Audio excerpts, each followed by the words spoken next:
Oh, thank you for coming to this Miltoncross Expects podcast.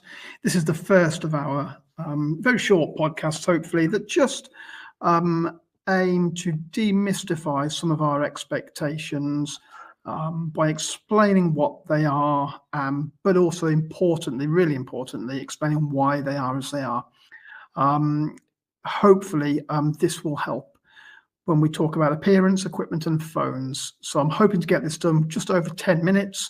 So we won't go into every single rule, we won't go into every single expectation, but we'll look at some of those that tend to cause us more problems than others.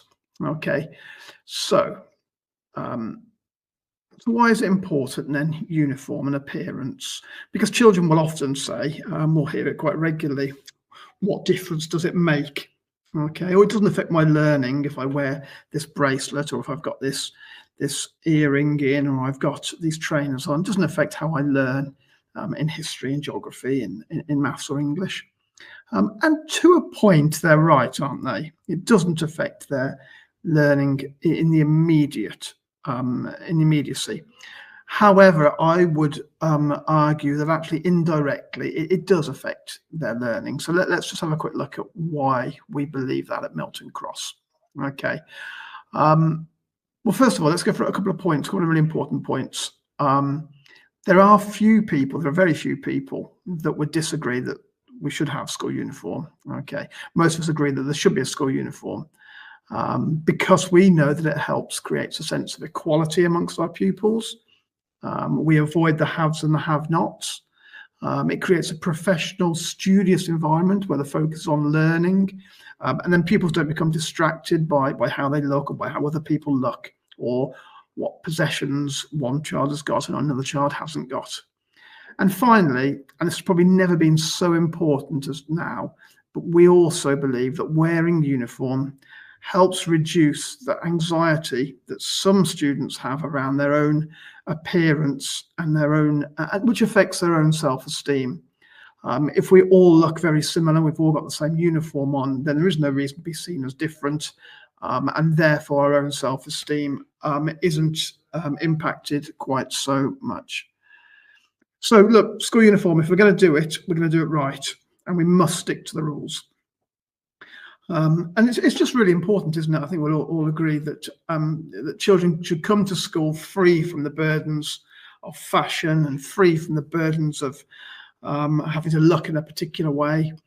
And as adults, our job in school and parents is to help them be free of those burdens. We all know that children will concoct a whole raft of excuses and reasons why they should be able to allowed to wear a certain item of uniform or clothing, or why they shouldn't have to wear their blazer, or why they should be allowed to wear trainers. And they have all sorts of reasons and excuses. Now, our job as adults working together is to cut through the reasons and stick to the rules. So let's go through a couple of them, just to help, as I said before, just maybe demystify some for our children. Now, before I start, there will always be a very small number of cases where we will absolutely make a reasonable uniform concession. For those children that have a genuine reason and need, usually medical, that they have to wear a particular adornment to their uniform, or not wear a particular item of uniform. Unfortunately, we do experience some parents who will support their child's fashion whims by claiming that their child needs a reasonable adjustment to the uniform and appearance policy, when actually, really, they don't. So if your child does require a small concession, then if it's for a short period, for example, if your child injured themselves in sport, or something has happened whereby they need to wear something slightly different, then of course we'll allow that. Please just put a note in their planner for their tutor, and we'll issue a uniform pass. For anything that is long-term or even permanent, all right, we do ask for evidence from an external agency. So this might be a GP, might be the hospital, or it might indeed be CAMS, okay, if there's a requirement for a child to wear a particular type of clothing or a particular adjustment to our uniform. So let's go to one of our uniform rules that sometimes pupils find most difficult to understand, and it's school shoes. On our website, we have pictures of the types of shoes that we expect children to wear. They're chosen for comfort and for price. We know that trainers are enormously expensive.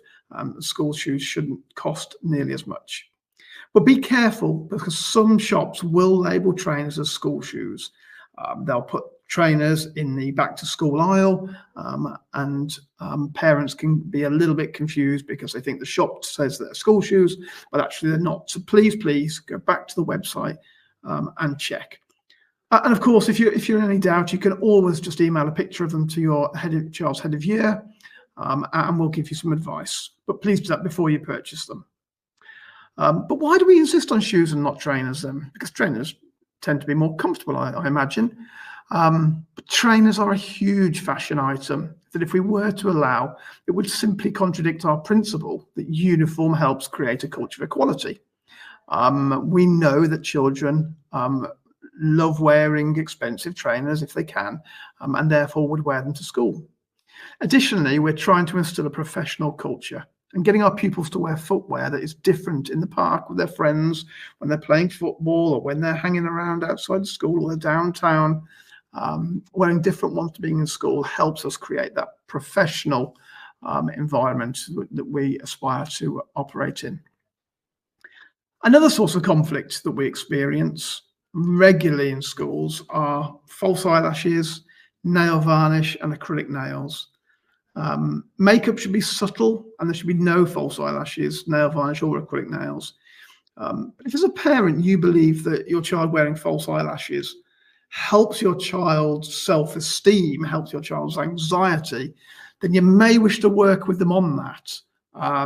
Because we believe that altering body parts to make ourselves look different at such a young age is only more likely to fuel low self-esteem rather than support it over time. And let's be quite honest, if nobody wears eyelashes, nobody wears nail varnish or acrylic nails, then why should anybody else need or want to? No jewellery, please, other than one small stud in each earlobe, and a very small stud in the nose is permitted as well. No bracelets, necklace, or earrings. If any of the above are worn, then your child will be placed in reset until they're removed. And in reset, they will be learning, they will be working hard, they will be focusing on their exams if they're getting towards them, but they won't get to learn and spend lunch with their friends until the eyelashes, the nails, the jewellery, or whatever it is removed.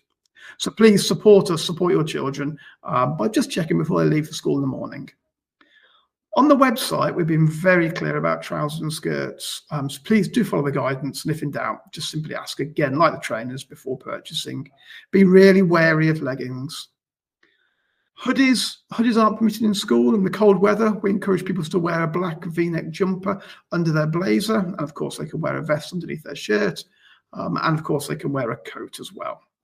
No requirement or need to wear a hoodie ever.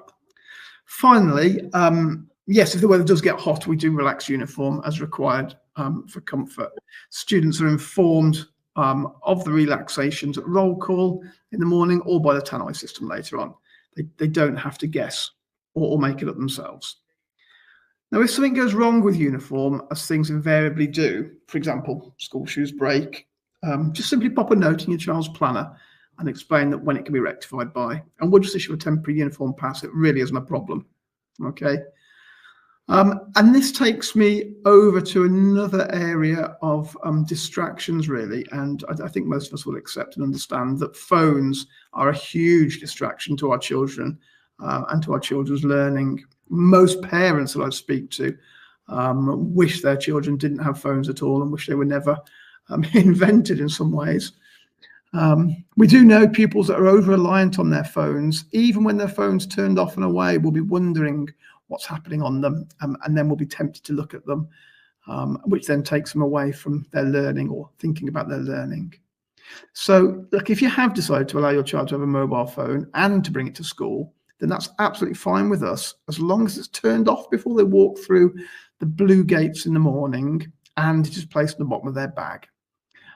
If a phone is seen at all in the school day, okay, until between the two gates, then it will be confiscated. We call our phone policy gate to gate.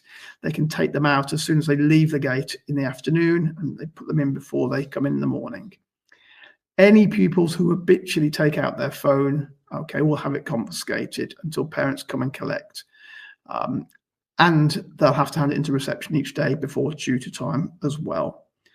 Very often, children will take out their phone, will be caught on it, will have it confiscated, or will argue that they don't want to have it confiscated because they were just checking the time. Their phone should be turned off in the bottom of their bags and never come out until they've left at 3:10, okay, in the afternoon.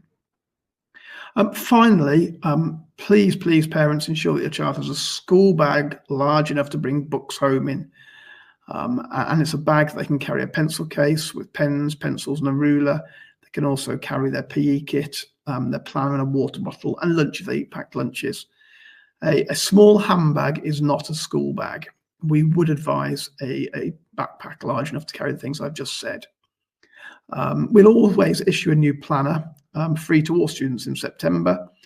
However, if you do need to replace it, they are replaceable for £5 from reception. In fact, so a tie is £5 from reception as well. It is also possible for children to purchase pens, pencils, rulers, pencil case every single morning by our ACE tutors just inside the playground. A pen only costs 10p, pencils 5p, rulers 10p. So if they were to come in with £2, they could fill a whole pencil case and then would have everything they need for the day. Finally, really finally this time, I would advise that you check their school bag and their planner daily, just until you're really confident that they're organised enough themselves to ensure that they're fully equipped. Check what they've got that day, check they've got their PE equipment, check they've got their pencil case, check they've got their planner, check they've got everything they might need. And when you feel really comfortable, confident that they are organised, they can do it themselves, they don't need you to check daily as they get older, then you might want to reduce that to weekly. And that completes this podcast, the first of a number of podcasts called MX Expects. Hopefully, a couple of rules there have been briefly demystified. But of course, if you ever have any questions, any problems, worries, concerns, just contact us at the school. Their head of year, your child's head of year, is probably your best first point of contact. Thank you so much for your time, and I look forward to catching up with you later. Thank you.